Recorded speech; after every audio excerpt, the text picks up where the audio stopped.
Well, hopefully we have an audience. Hopefully you can hear Amalia. And, I should probably do the opening spiel, shouldn't I? God, we're good at this.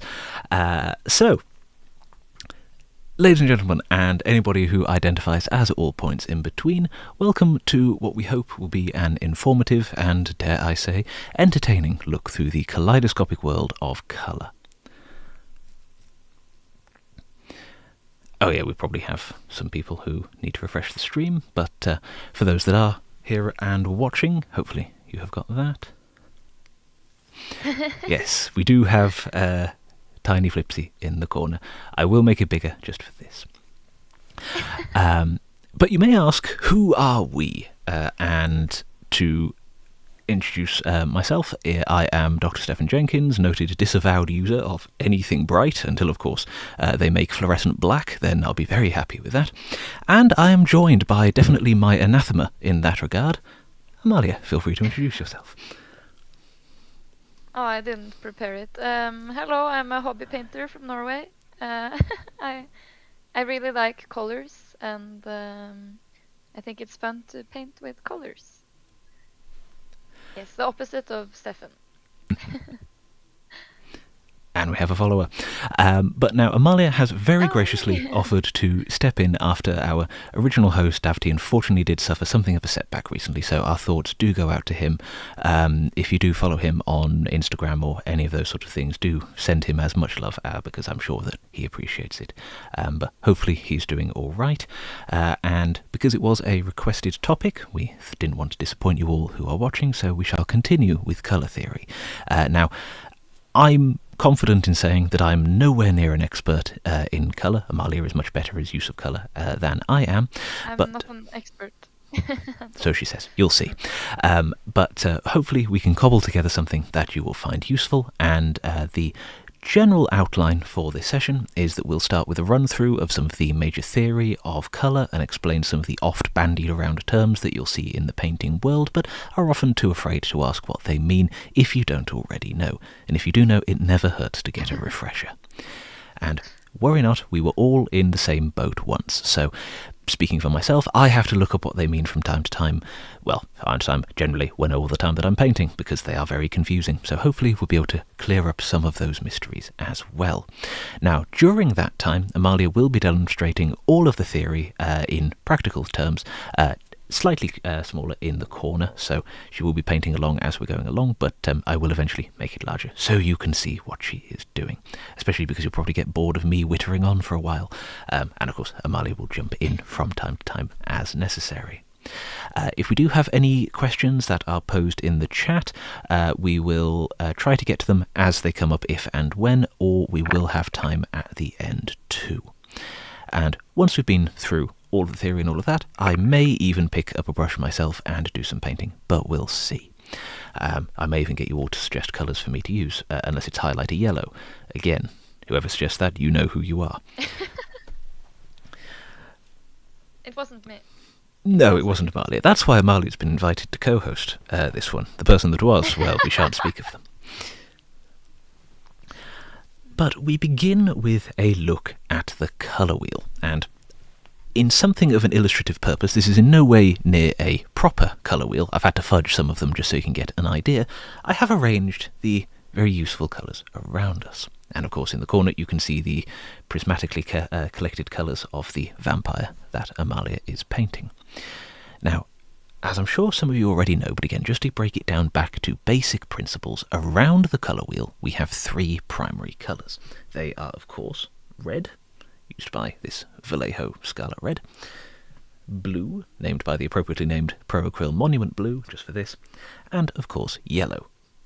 For this one, we're using Moon Yellow from Vallejo, found in the Squid sets by Vallejo. Shameless plug, I know, but let's face it, we're on his server, so of course we're going to plug his stuff. Now, next to all of those, and by combining the primary colours with ones next to each other, we can get the secondary colours. Now, these, respectively, are, well, start at the top, we have orange, green, and violet, which, of course, using this one, and I realise that you couldn't see it because my hand is in the way, so violet over here. And then by taking those secondary colours and mixing them with more primary colours, we have either side of those the tertiary colours. Basically, the ones where if you mix in different quantities, you'll get these ones in the middle. Now, for these, they are, of course, red-orange, yellow-green, blue-violet, and red-violet. To give them their general names. In this case, I've subsequented them from my Pro-Acryl lineup. And from there we have the complete prismatic cycle of colours, and so in theory we can paint pretty much anything with just those, or really just the primary colours if you want to do a lot of mixing, and indeed many miniature painters do. That's all right in theory, but application rarely matches that, and so from there we can look at complementary colours. Now again, this is probably a term that many people have heard thrown around over the years and indeed seen in videos, but at times it's generally used in a way that you would just immediately assume that you know what they're going on about. But just in case that you do, just in case that you don't rather, a complementary colour is one colour that sits opposite another colour. So, for instance, the green and red are complementary of one another, as is blue and orange, and anything as we go across. Now, complementary colours have kind of like the way that you can use them together, and so putting red and green next to one another will make the two of them stand out, which hopefully my camera will be able to pick them up if I hold these two together. Both of them will stand out because they have the same kind of levels of vibrancy and the levels of just extremity in terms of colours. And funnily enough, this is why you'll see a lot of red and green around Christmas, because the colours go further and they become more striking.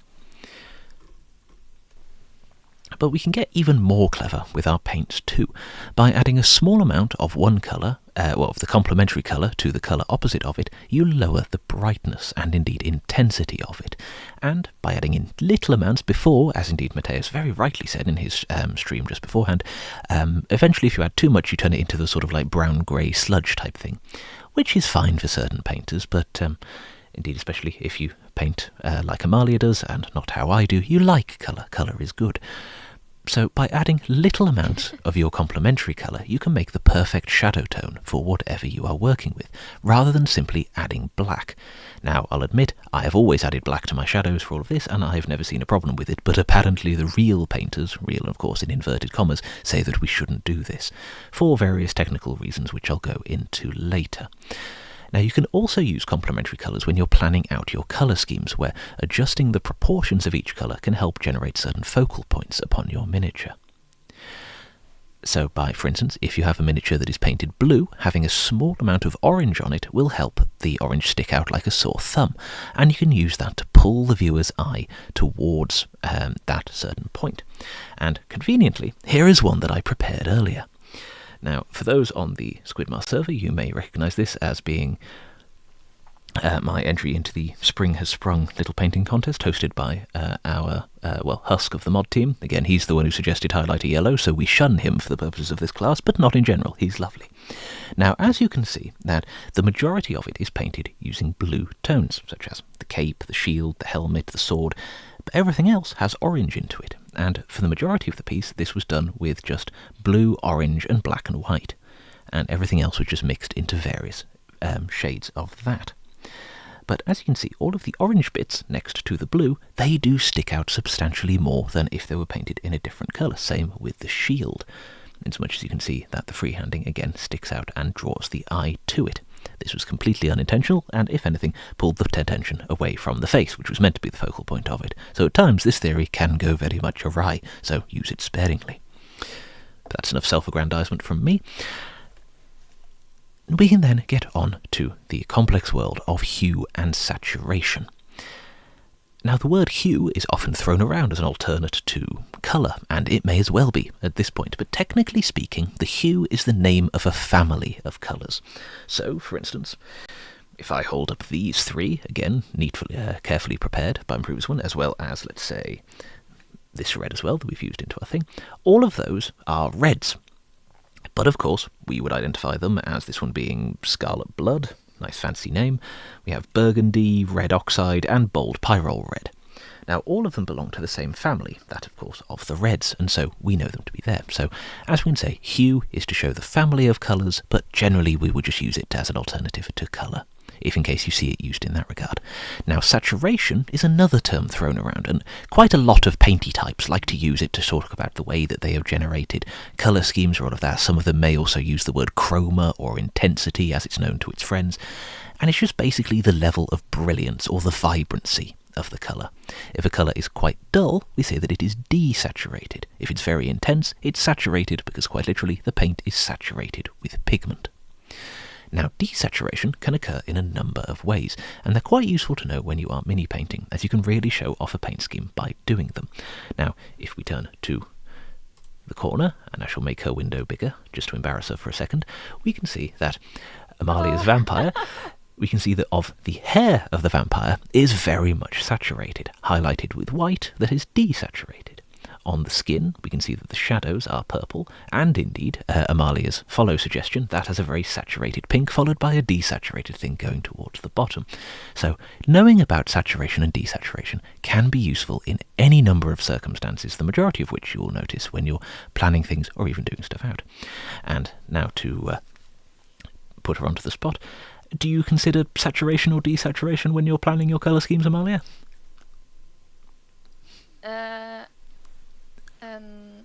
I try to get it saturated, and then I start with that, and then I try to balance it out while I'm painting. But I start just thinking saturation. And that is very much so. And it is very much the best way of starting, and having a bright saturated colour to work from just means that you have a lot of pigment from the start. Now, indeed, as Matthias was saying earlier, when you start to use other pigments or other ones that are perhaps a bit mixed or thinned down, there some trouble starts to come about, because pigments aren't all created equal, and so when you start to move away from saturation and you start adding in mixes, things can start to go a bit awry, and unfortunately there can lead to not necessarily the intended outcome of your paint job. But I shall make Flipsy smaller and go back into theory mode. Goodbye. This is very useful having you in the corner. It means that I can turn to you and just get support whenever I need it. Oh, I'm happy to help. Now, you can desaturate a colour by adding the complementary colour to it, as we said before, and it eventually will turn into a grey. So, for instance, if you have a nice bright saturated red, you can desaturate that by adding green into it. Green, of course, being the complementary colour of it. Now, this is very useful when you're doing the shadows of your mini, but it can also help to maximise your main tones too, without really taking away from the placement of them. So, for instance, if you are, say, painting let's say something that you want to be red, but you also think, well, you don't want it to lose the redness of it, you could perhaps shade it down by adding in some green to it, and then add some black to just remove some of that saturation from it in order to make it darker for your shadows, but again, you don't lose the pop of the red. But I'm getting ahead of myself. The way that most people know to desaturate any mini is to add black or white. As you can see, we've added them to around the colour scheme, again provided via the Squid Marvelejo set, shameless plug. Now, black makes the paint darker, as I'm sure you all know, and technically turns it into what, again, professional painters would call a shade. Adding white makes it brighter and is known as a tint. These are the names that the professional painters use. They work on canvases and know about all of this colour theory stuff. We like miniatures here, we're not fussed really. Now, adding black or white is known as changing the value of the colour, and you've probably heard the term value sketching thrown around by professional YouTubers who know about all of this, like Vincey V or Squidmar or Sam Lenz probably talked about it, or Ninjon probably gone over it at some point as well. If you haven't heard of these people, go and watch their stuff. It's substantially, well, it's a good way to spend an afternoon, but obviously after we have finished this. Now, value sketching is very simply the sketching out the tones of varying value, that's to say the varying amounts of light and dark on a miniature before you start the process of blending, and indeed in some cases before you add other hues. So, for instance, you could sketch out entirely with black and white, as we'll be doing in another class possibly coming on Sunday called Non-Metallic Metal and Volumetric Painting, hosted by me, again, shameless plug, and we can use there to develop the texture and indeed where shadow and light is placed. Now from there, you've got everything that you need mapped out, and so by adding colour over the top of it, such as with a glaze, as Matthias talked about earlier, you can generate any number of colours from it, and indeed it will look correct because you've got the value in the right place. And it's very useful to know about value and all of that. Again, just because it comes up in the thing and it makes you sound like you know what you're doing if you can bring it up, as indeed I am doing now. But you can use it interchangeably with black and white, so you don't lower the saturation of your colours if you don't want to. You can also start to consider how light works. Now, as I've said, we'll be going over that on Sunday. But if you look at a photo of, well, really anything, be it a miniature, a landscape, a person, anything like that, if I could work out how to do it, I was going to just turn my entire screen black and white just for the sake of this, but that's OBS trickery, and how that works I do not know. But provided that you understand how the black and white works within the photo, any paint that you add to it that has got the same value as black and white tones within that photo, you can apply them at any stage and you will still get the same effect. And after that point, it doesn't matter which colours you're using, it will still look right. And again, I can turn to Amalia's one, get my messy desk out of the way. Now, Okay. for the sake of Amalia's miniature, we can see that, of course, it has the illustrious bouffant hair of the vampire. It has, of course, the cloth sections, the leather, the metals, and all of that, all of which are excellently painted by her. And yes, it is my plan to embarrass Amalia as much as possible throughout the course of this class. But from there we can see that it still has the same texture, and it still looks like metal and hair and cloth. And so it is by considering those different values of it, for instance, having shadows where shadows should be, in essence, that we can see that it still works no matter what the colours that you are using. So I shall pose yet another question to you. So when you're doing all of your sort of miniatures and you're coming up with anything like that, do you consider, which do you prefer to consider? Do you look at the colour, or do you go more for the texture or anything like that? Oh, I go for the color. I try to use texture more, and sometimes it works and sometimes it doesn't.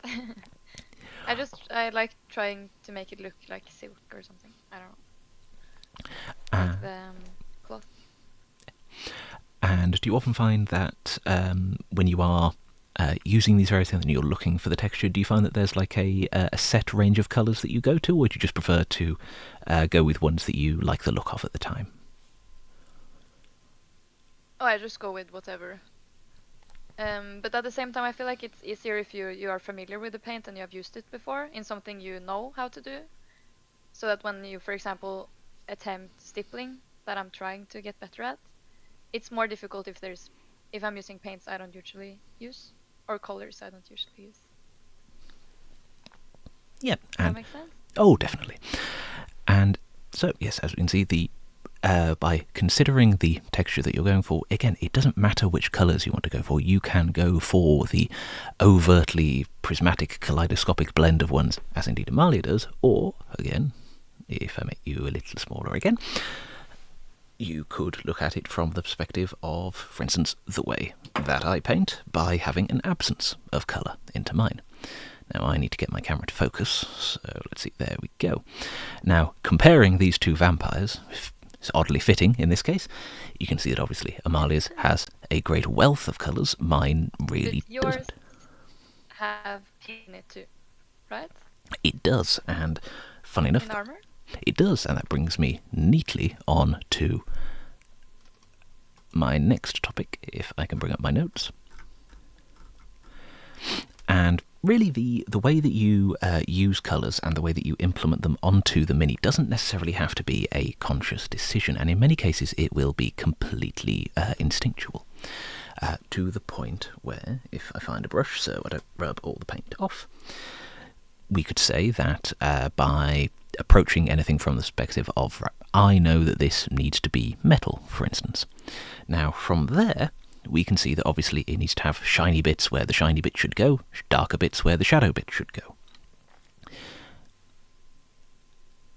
But the more that we acknowledge that there needs to be various sort of shadows and lights around it, we can then see that there doesn't necessarily need to be a consistent colour. Now, it is a bit washed out because I've got the black things behind it, so I'll move them eventually and give you a better view of this. But you can just about make out in certain places where, for instance, on this light bloom just here, that it is actually using the colour scheme that is on the brighter bits, and indeed this one here is using the blue. Now, from a distance, that you can't see.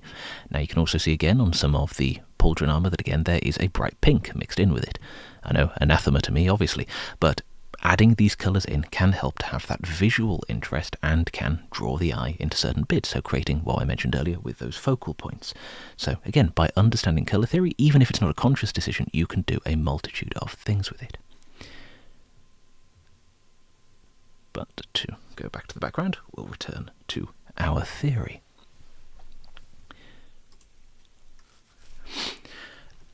And the other thing that you can start to look at, and the way that we can split colours up, at least in the colour wheel, is by wondering whether they are warm or cold colours.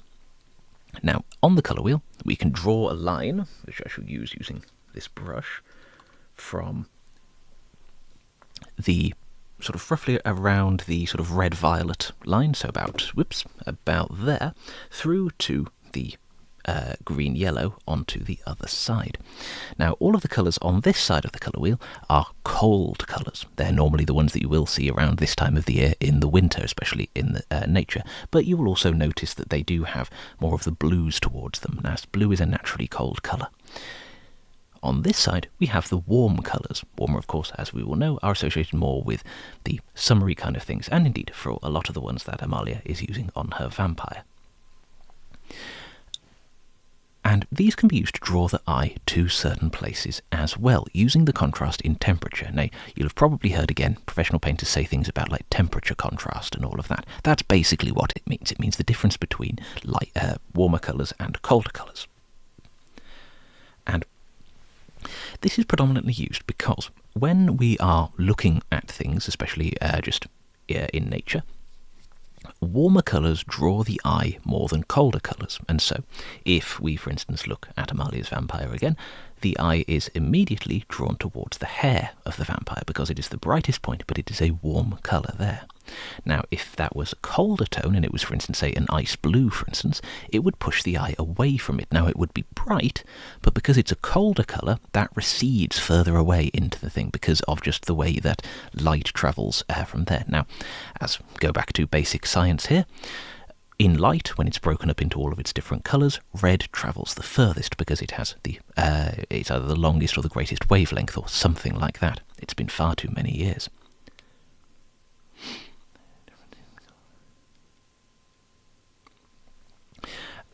And so by using those colours and having the red colours, they hit the eye first, so of course your eye is drawn to them, whereas the colder ones, they are pushed further back. And really from using this, you can say that if you have a warmer colour, that will draw the eye towards there. If you surround it with colder colours, it then moves the eye away from them, so you can then surround them by warmer colours again, which is often why you will see a lot of miniature painters, when they are adding in little details to things, they will try to vary it, where you'll have a colder colour touching a warmer colour, which then in turn touches a colder colour, etc, etc, etc. And this just helps to move the eye around without it getting stuck or stagnating upon certain areas. And if you have too many colder pieces, you'll often find that the eye doesn't have anywhere to settle, and it's finding a balance between these is often very tricky, at least it is for me, and it might not necessarily fit in the colour scheme that you want to use. And so from there, we can look at colour relativity. And that is to say, how colours look in relation to others. So if you want to make a colour appear warmer, you surround it with colder colours, as I've said.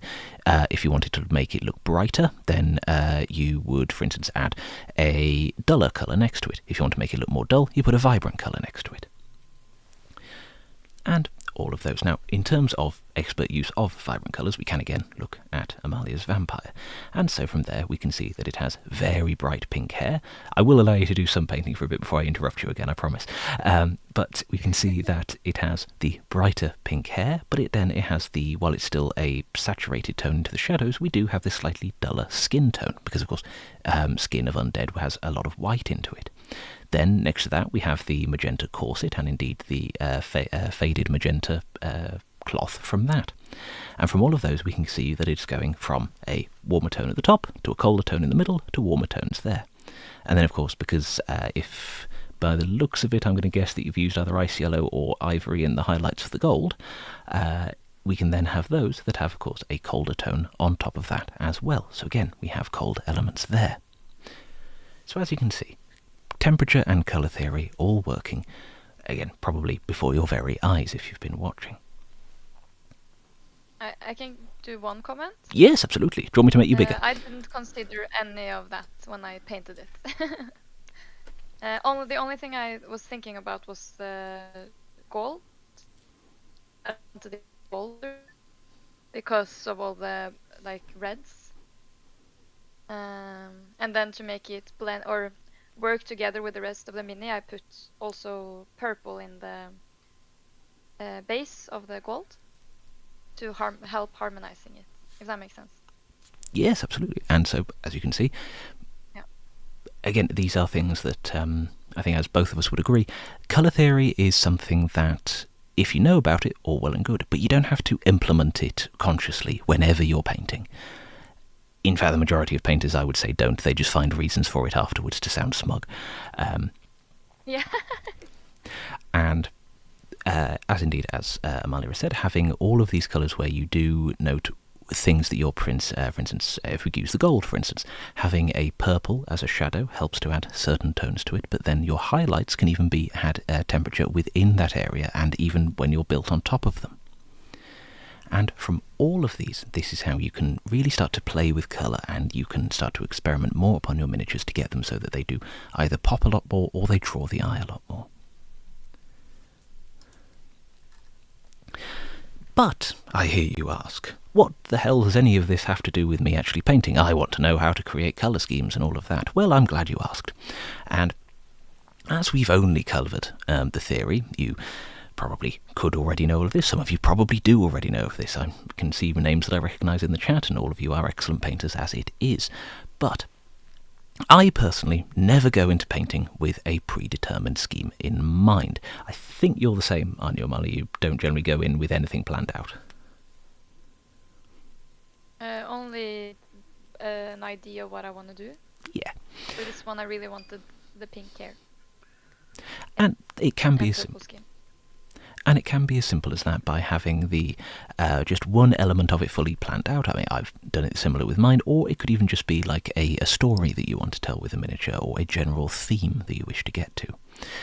And if you want to go in with a bit more planning, which is never a bad thing, there's a few concepts that you should probably know about and how to manipulate them to get the best effects. Now, we'll leave Amalia's up because this can get some very sort of heady ideas into this, so feel free to switch me down and just watch Amalia paint if you would prefer. But we can start with the monochromatic colour scheme. Now, these use a single colour, and they vary in terms of value and shade and tint. Now, it's not the most exciting colour scheme in the world, but it's very soothing to the eye, because it's only really got one colour to process. Now, to go back on what I've just said, just make Amalia a little bit smaller again. So, for instance, if we wanted to have a miniature that was entirely green, or rather that green, we would, for instance, start with green as a base coat, and then we would shade it with black and white. Now, this would have a very desaturated effect onto it, but that becomes a monochromatic colour scheme. From there, we can look at the analogous colour scheme. Now, these are schemes generated using colour directly adjacent to one another on the wheel, normally with it being sort of one colour being the dominant tone and one or two either side of that to add some variation. Now, there's a lot of, not a lot of contrast in these schemes, but they're not too busy. So they're often quite popular with a lot of people. I know Eric Swinson uses these a lot when he's working on sort of larger pieces, but we'll get to some other ones for that later. Now, to give you an example of an analogous colour scheme, it could be that, again, we use green as an example. It might be that you would have green as your dominant colour, and then you would choose to have, let's say, yellow-green, jade and blue as the others. Now, again, this would give you a very cold colour scheme, but they are all roughly around the same area, and therefore you would have the analogous basically meaning all the same colours from there. Then we can get a little bit more extreme and go into the triadic colour scheme. Now, triadic, of course, coming from the Greek, meaning 3. Now, this is a scheme made up of 3 equally spaced colours around the colour wheel. For instance, if we were to go for, I don't know, let's say red, orange, let's see, yeah, we'll go red, orange, blue, violet, and yellow, green. So it'd be that one and that one. Now, again, you can often see, if I'm moving these paints admittedly, they're probably not too visible on camera, but they do with triadic colours. They will form a triangle in the colour wheel. So if you're ever in doubt, just draw a triangle on top of it and see where the lines line up. Now, this offers a lot of contrast and is generally the most popular with painters. In fact, that is why, if you're looking at the Games Workshop Parade Ready standards, they will say that a Parade Ready miniature has to have 3 colours on it. This is why. Because triadic colours generally look a little bit more complete and they're the easiest to work with. And of course you can add black and white from there to adjust the value as necessary. Then we can get into stuff that we talked about earlier with complementary schemes. Now these are very simply 2 colours found opposite. So we can use red and green or blue and orange, etc, etc. Now there's plenty of contrast and all the value variations can add in some contrast too without it looking too bland. But this does of course limit you to the 2 colours that you have selected.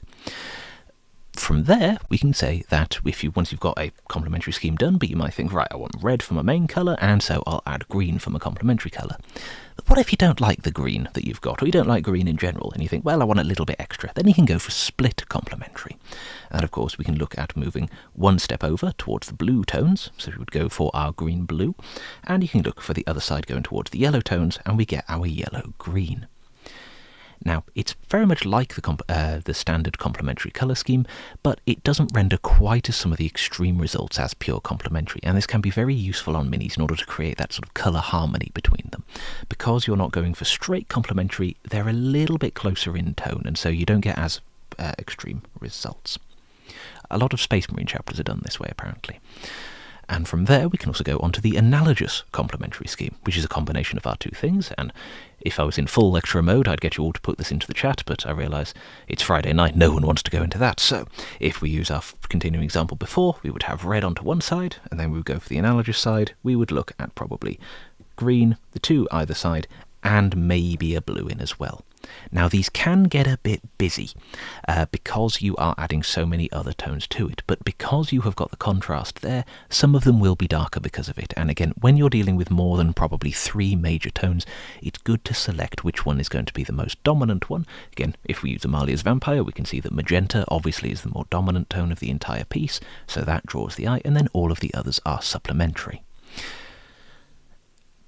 And there is the analogous complementary, and from there we can go into the ones that you've probably heard of again, such as the tetradic scheme. Now these are generally when you use 4 tones. Again, you have to be a little careful with them, but they can render some extremely nice results. And again, we shall look at the vampire that I painted earlier again just as an example. But for a tetradic scheme is 2 colours separated by really only 1 tone on the wheel, and then the complementary colours of those 2 tones. And by this, it can become very busy, so it's best to pick one and go from there. So for instance, we could go with a violet, jade, then let's say we could go with a red, orange, and yellow, for instance. It would render very contrasting results, so you'd probably have to pick one to be the overall colour, but you can get some very interesting things done with it. For more information on that, I would highly recommend looking at sprocketsmallworld.blogspot.com, the official blog of David Soper. He uses tetradic colours a lot. We can also have a look at the idea of saturation in terms of colour scheme, and we can go for a saturated scheme. By this, it is all saturated colours all the way around the wheel. It creates a very bold and lively miniature, but it makes focal points a real trial to determine. So again, use this one wisely. You can then look at a desaturated or neutral scheme. Again, all the colours on the wheel, but they all have white into them to wash them out. It creates a softer arrangement of colours, and it's useful for making more indistinct pieces, for if you want to create a more calming atmosphere of them. Or indeed, if you want to go for sort of like pastels or stuff like that, that could work too. And we can also then have the opposite, which is the saturated and neutral colour scheme. And this is a kind of a mixture of the 2, and this is if you want to go for ultimate realism. So therefore it takes about 8 times as long to paint your miniature, and you'll go a bit crazy in the end of it because stuff needs to look probably normal. By using a mixture of saturated and desaturated tones and the entire colour wheel, the realism is indeed pushed because indeed we view everything in real life as a combination of saturation and desaturation as light hits the cones in our eyes and processes colour because of it. Now, it's very useful in this case to have a clear idea of what you want to paint, and it can easily become very overwhelming to the eye if you do so. And again, I think you've probably heard all enough from me, and I can see that time is ticking on, so I shall put some questions at Amalia again. And to those that have just joined us, yes, do marvel at Amalia's Mini. It's very, very pretty. But as a sort of just a general question for you, are there any colours that you think that everyone should kind of have within their arsenal as kind of like their go-to colours? Go-to colours? Oh, it depends on what you want to paint. For me, I'm just gonna recommend Dark Emerald from Pro Acryl. I use it on pretty much everything I paint. I used it as a way to get some green into her skin, since she's technically dead. And then I used it in her white, or what I'm trying to make look like white cloth. So that's definitely a color that's very diverse, very pretty color. So there you go. If you have learned nothing else from the stream, go out and buy Dark Emerald. It is a lovely colour too. Yeah, and if you just if you only highlight it with ice yellow, you get a really beautiful non-metallic silver, or like bluish silver. I don't know if I almost lost. If you see the blue I've done on the chest, like these, I'm pretty sure that's just Dark Emerald with ice yellow highlights. Yeah. And as you can see again, putting it all into, really into practice there, having a Dark Emerald being a darker form of the sort of like the blue-green. So again, we have a colder tone into there, having that as a base, building it up with some ice yellow. Now, ice yellow, we would think, is onto the warmer side of it, and it is for the majority. And then adding that in creates it moving more further and further round the colour wheel up towards the yellows. But then, because ice yellow is a mixed pigment one, it does have a little touch of blue into it, so we get that harmony between them. But it still looks nice and bright and has that natural contrast to it. So there you can see, nice things with just two colours to do. So yeah, go out and buy Dark Emerald and Ice Yellow. And because I can see time is marching on, do you find yourself using more warm or cold colours in your painting? Which is always a tricky one to answer. I don't know. I have no idea. I don't think well, recently I painted with a lot of warmer colors, but it depends a lot. The dragon I did, isn't that pretty warm? I'd say that's very warm. Or that I'm doing? Yeah. Yeah. You've seen through my ruse, that was a question to get you to show the dragon off. Oh, okay. Yeah. And a lot of pink. Yeah, and as we can see, we have the warmer tones going into it, the warmer shadows moving into there, into the slightly colder highlights onto the orange without losing that warmth of it as well, combined with, of course, the more red magentas onto there, moving it into there, but it all staying upon the warm side of the colour wheel. And then, am I right in thinking like the base and the wings, they have colder colours on as well to move the eye around the piece as well. Don't worry if you can't hold them up, don't worry. Can find the wing. Let's see. This. I only painted one though, so. And again, as you can see there, having the warmer pinions of the wings, as we can see, Sloof's favourite word, and having the warmer pinions around the edge, and then the membrane being the colder tones. Now the colder tone pushes the eye away from them, but back towards the body. Having the warmer tones onto the pinion draws the eye up towards it, and brings it closer to the dragon as well. So again, careful use of colour, careful use of just applying it into all the things can, one, create what I'm sure we can all agree is a lovely looking miniature, but it can also help to move the eye around and create something that you can stare at for many, many, many hours and wonder how Amalia painted that, as indeed I do. I have a video on Instagram.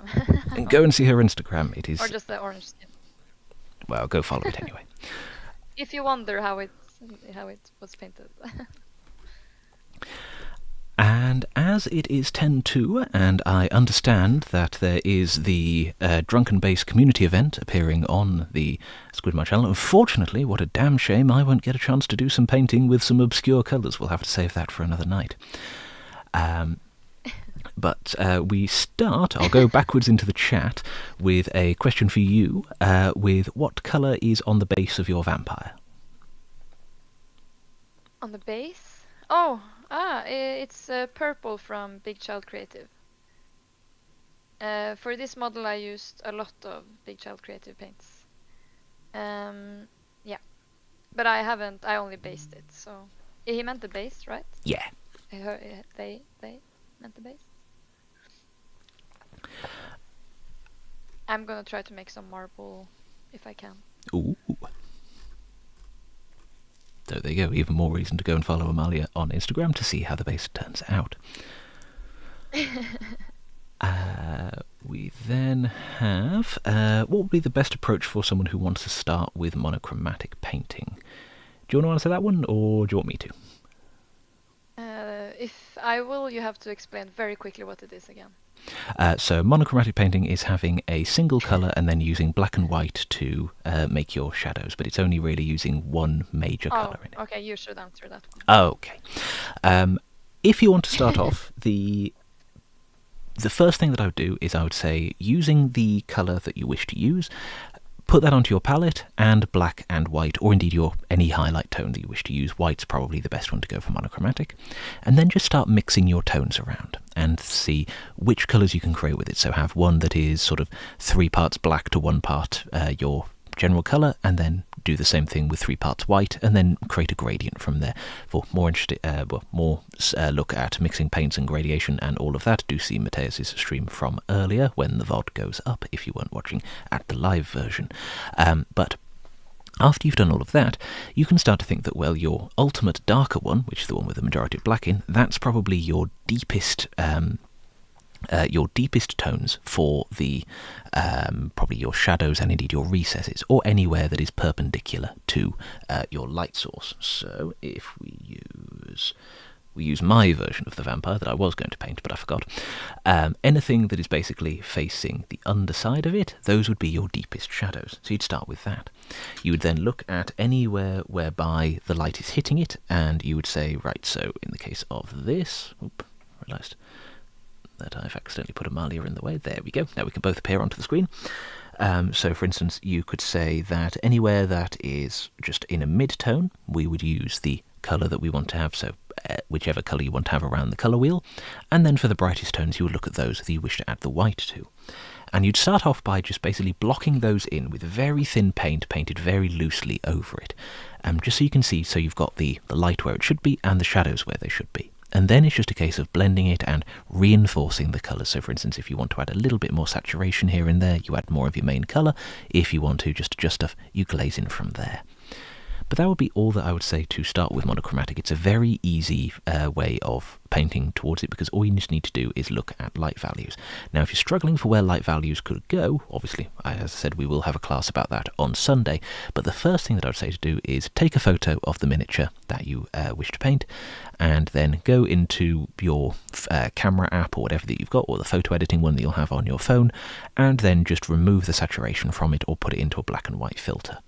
That way you can easily see that where the colours are meant to go, and indeed where your greys should be, your black should be, and your white should be. And then use that as a reference and just start painting. Hopefully that answers your question.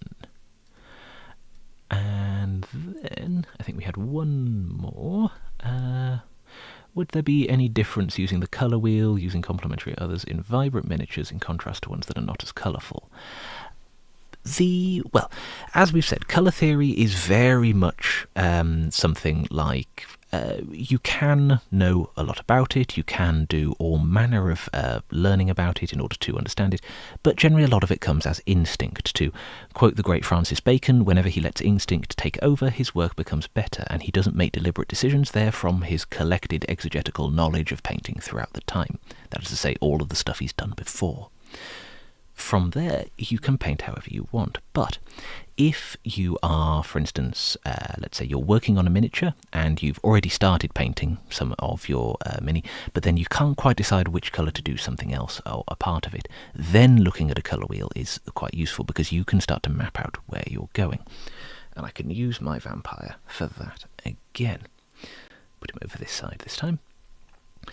So for the shadow tone, we have a grey-blue putting onto there, which in our colour wheel puts it over into this side.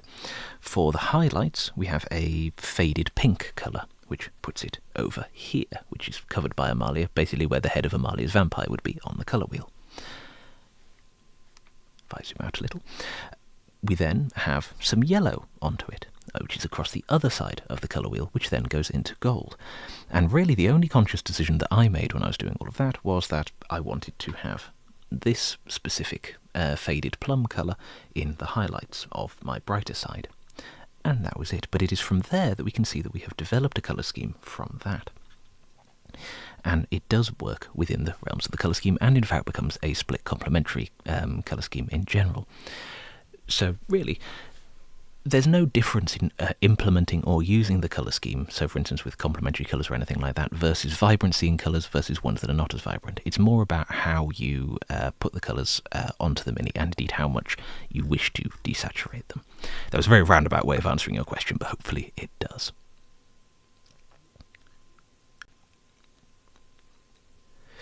And as John has just said, there are lots of tips and tricks that you can use when you are mixing colours or applying them to your miniature. So feel free to jump in with any that you know of, Amalia, and interrupt me, because I'm sure they're sick of hearing from me by now. But for instance, there is one that was popularised, I think, by Goobertown, although he learned it from somebody else, that was if you put pink under a miniature first, then you can put yellow on it substantially easier, and it will look sort of orange at first, but it'll eventually become easier to turn into yellow. There is also the idea of if you're painting green, then adding orange to it can help it look more peach-like and more, so for instance if you're painting orcs, it can become more skin-like. Now, all of these do use colour theory, but again they're things that you don't necessarily have to know. They're more tricks that you can implement as you're going along.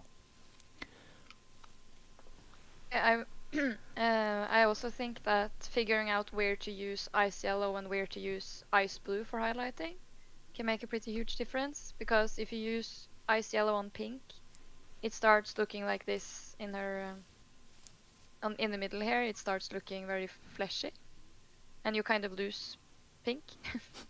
And if you highlight with ice blue, it just looks very pretty, I think, in my opinion. Then you get more pink.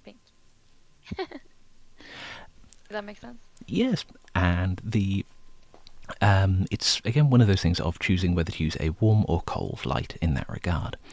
And we can, I suppose we've got a couple of minutes left, we can touch a little upon the mixing of colours. And I'm sure everyone at some point, when they are mixing colours, from the many people that are currently in the chat, at some point you have thought, I want to put some purple onto a miniature. But I don't own a purple, or rather, I don't want to get up and find a purple from my collection of paints. I know I have many times. And so you think, well, I've got a blue and I've got a red. That makes purple. I'll mix them together. And then it sort of turned into just a colour that you didn't expect, probably a brown or a grey or something. Now, as Mateus was saying earlier, that frequently happens because pre-mixed paints contain just rogue pigments that help to stabilise them when they're being shipped, and normally a little bit of black and a little bit of white as well. But they can also contain some, for instance, with things like ice yellow, it looks like a yellow, but you might think, right, it's just got white and yellow in it, but no, it's got a little bit of blue in. For things like Rhinox hide, it's got orange, red, some black, and even a touch of magenta in there at times. Now, for all of those, you may think that you can mix them, but often they won't work. And this is what is known as leaning. And certain paints will lean towards other paints when they are mixed. and generally it is because they will have certain pigments built up inside them that the medium is storing, but you won't necessarily see to the naked eye. So, for instance, if you are ever painting a purple, I would very much suggest to go for a blue side of the colour wheel, but you could go for any sort of blue. An ultramarine blue is probably the best because it has a little bit of white in, but not much black.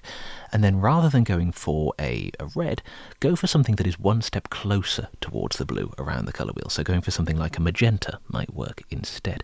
Often because you'll find that magentas do have some blue in them already, you won't get that contrasting and indeed that unfortunate reaction with the colours. And to go even more specific, this is generally because thaliacine blue does react in a slightly different way than you would expect to things like pyrrole or indeed some of the brighter, more stronger pigments as you go through. Or indeed things like cadmium red would react very differently to it as well. But hopefully no one is using actual cadmium red. If you do, get rid of it immediately, it's very toxic. And I think that's all the questions. If I have missed any, please do put them into the chat again. But unless we have any others that are still for those lurking into the chat, I'll give them a couple of seconds, and because you don't want to see my desk anymore, let's make Amalia nice and big. There we go. Oh, that's what we all came to see. No. That's all right. It looks fine. And yep, since it has just gone 8 o'clock and we are, I don't want to have the wrath of snow coming at me for delaying the Drunken Bass community event, we shall wrap up there. Thank you so much for being a wonderful audience and for interacting into the chat as well. Thank you so much to Amalia for stepping in at the last minute to cover all of this and for painting along and putting up with me basically overtaking a lot of this. And yes, before we do sign off, have a look at the vampire. Hopefully we will see it finished soon. You will. Any final thoughts that you'd like to add yourself? Oh, me? Yeah.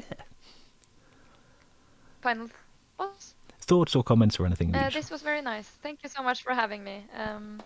I think more people should use more colors. Don't be so afraid of it. It's just a lot of fun, in my opinion. And if you have any questions about it, just message me on Discord or Instagram and I'll try to help you.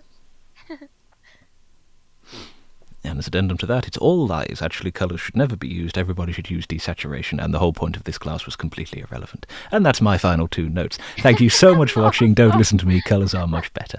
And for those that are in the Discord, the just about to start is the Drunken Bass event, so please grab a drink, get some basing materials, and join Snow in the VC.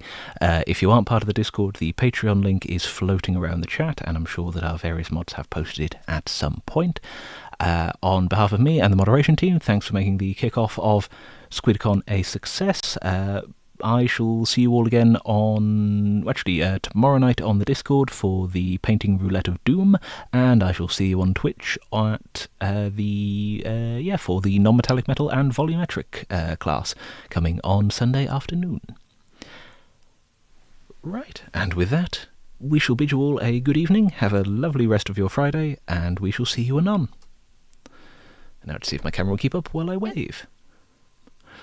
Goodbye.